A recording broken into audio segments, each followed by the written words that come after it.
Bienvenidas to Latina Literati. So happy you can join us today, and I'm going to tell you about 5 places that I would travel as a Latina and feel really comfortable, really welcomed. And so let's just get right into it. The first is Valle de Guadalupe. If you saw our video from a week ago, we were there. And you'll see lots of women just traveling there, enjoying wonderful gastronomic adventures, the wine, the beautiful scenery, and of course the incredible welcoming people.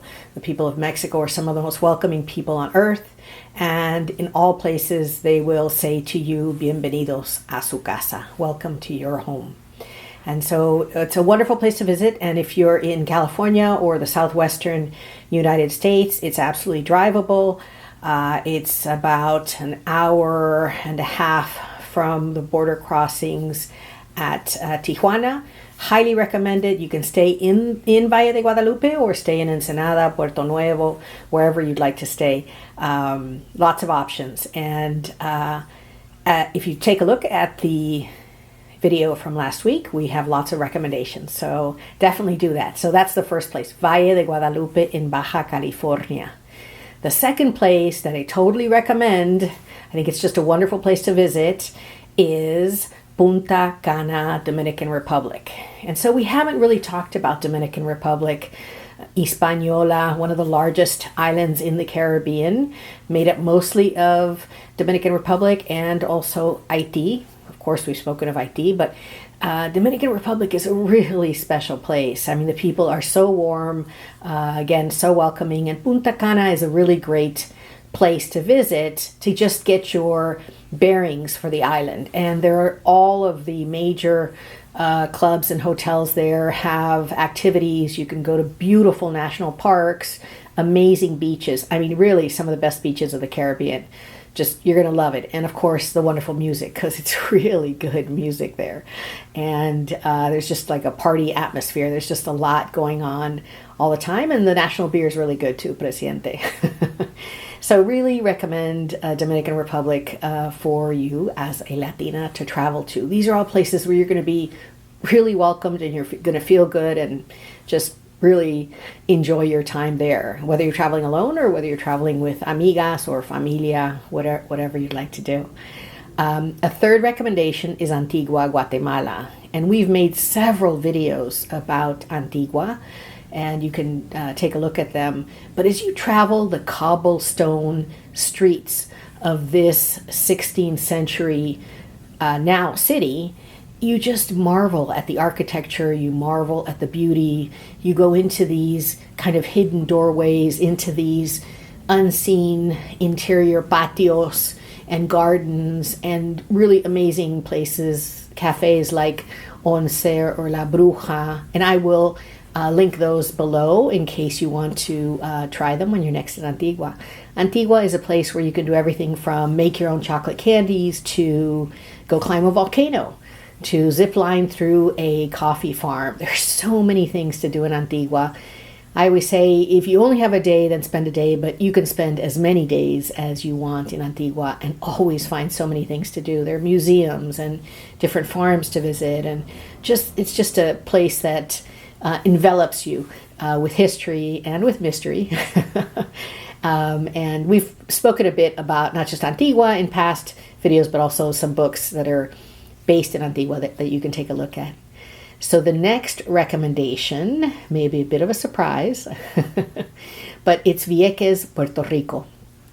Vieques is the second largest of the islands in the Puerto Rican archipelago, and it's just a beautiful place. It's a very small town feel. Again, beautiful beaches. You have horses kind of walking through the town, and you have great cafes, and again, you've got wonderful music. And it's just a beautiful place to visit if you want to relax, and they have gotten better hotels there, and so highly recommended. Again, it's just a great place to spend some downtime and relax on gorgeous beaches. And the last place may be a bit of a surprise, but it is what it is. Now, all the places I'm recommending are in obviously Mexico and the Caribbean and Central America. I have not yet traveled to South America, but when I do, I will give you my best thinking. I shouldn't say I haven't traveled there. I've only been to Argentina, but in the future when I travel, for example, I've heard that Colombia is amazing. I've heard, Ecuador and Bolivia and Peru and Chile. I mean, there's so many places to visit, but I have not yet gotten there, so I can't recommend it yet. But all these places I have visited multiple times and highly recommend them. The last, but absolutely not the least recommendation to travel as a Latina is Havana, Cuba. Cuba is such a special place. The people are amazing. And everywhere you go, you hear music. And it would not be completely accurate to say that it's the same now as it was pre-pandemic. A lot of people have left and there is scarcity. But as a tourist, you're going to be in the tourist areas. And La Vieja Havana, Old Havana, is much larger than Viejo San Juan in Puerto Rico or even the colonial part of Santo Domingo in Dominican Republic. I mean, it is blocks and blocks and blocks and blocks. It was the richest of the islands when it was part of the Spanish empire, and so you had so much wealth, unfortunately much of it having to do with the slave trade, but there was so much wealth there, and you can see it in the public buildings and in the boulevards that look like they could be in any European city. It's really an amazing place. And there, I mentioned this again in the video that I've already made, there was an amazing historiador, the historian in charge of Viejo Havana, of Old Havana. His name was Eusebio Leal. And when you're in the main plaza, you'll see a statue of him there. And he was an advocate for just really investing tourist dollars in remaking block by block of Old Havana to make that part of a living museum for everyone who came to visit and for those who live there. So really fabulous architecture, and it has, I would say, the best museum in the Caribbean, 5 stories of art that you just can't believe. And I said it before and I'll say it again, I just think, going to the Museum of Art in Havana is just really I think it's worth the trip. That's how good it is. It's really good. And so those are my recommendations of places that I would go and have gone and will continue to go, that where you feel very welcome and the people are so special and you just really, they're just great places to visit. And so I would definitely put them on your checklist, on your bucket list, on your to-do list, on your to-go list. So let me know, what are some of your favorite places? What are some of the places that you think are places where we can go and feel comfortable? Because it's important to understand also what you're thinking. And this is a joint journey. And we would love you to subscribe to Latina Literati. And as I've said so many times before, if you enjoy people, places, and great books, then this is the channel for you. So now on to my favorite part of the video, book recommendations. And on this particular video, because I haven't spoken about Dominican Republic before, I thought I would choose 3 books that are based on Dominican literature. And so the first is Festín del Chivo, The Feast of the Goat by Mario Vargas Llosa, which is a description of living under the dictator Trujillo in the Dominican Republic, because you'll remember that many, I would say all the nations of this hemisphere have had their internal policies dictated by Washington. And so this dictator was put in place so that, of course, the resources could be taken from the country by U.S. corporations. And Trujillo was absolutely ruthless. I won't go into a lot of the detail, but there were many people who simply disappeared and were never heard from again. And so the Feast of the Goat talks about that. It's a great book. It's a good read in Spanish or English. It's really good. So highly recommend it if you're heading to the Caribbean. The second book is En el tiempo de las mariposas, In the Time of the Butterflies. And this is about 3 sisters, the Maribel sisters, or the Mirabal sisters.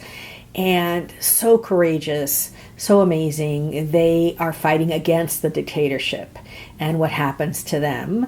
And Julia Alvarez does a wonderful job, again, either Spanish or English rendition. And I will leave links for these books in both Spanish and English. You choose if you would like to order them in one language or the other, or better yet, get them from your local bookseller or your local library, because I'm pretty sure that they would have them. These are classic Caribbean books, reflective of the Dominican literature. And the last one is one which is just a really fun book. It's called The Last of the Playboys. And it's a book about a man who was, at one point early in his life, he was the son-in-law of the dictator. His name was Porfirio Rubiroso. And he was a playboy to end all playboys. Women like Barbara Hutton, women like Zaza Gabor. I mean, there were so many women that he would marry and or be with. It's just unbelievable. And some say that Ian Fleming based his 007 on him because he was in Europe and he would be racing cars and he would be at the casinos and he would be at the polo matches and all of that stuff that really are reflective of more 007 movies. But Porfirio Rubiroso was a character that just made history on so many levels, and he was said to be a spy for the dictator in the United States and Europe.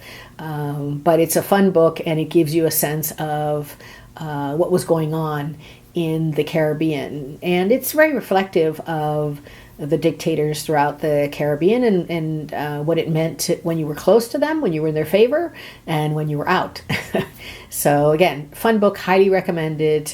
We'll link it below, and those are the recommendations. And again, thank you so much for coming to the end of this video, for joining me on this joint journey. I would love to hear from you. What are the places, what are the books, and where are the places that you think that we should travel to? So thank you so much, and as always, we wish you mucho cariño, mucho salud y mucho amor. Gracias.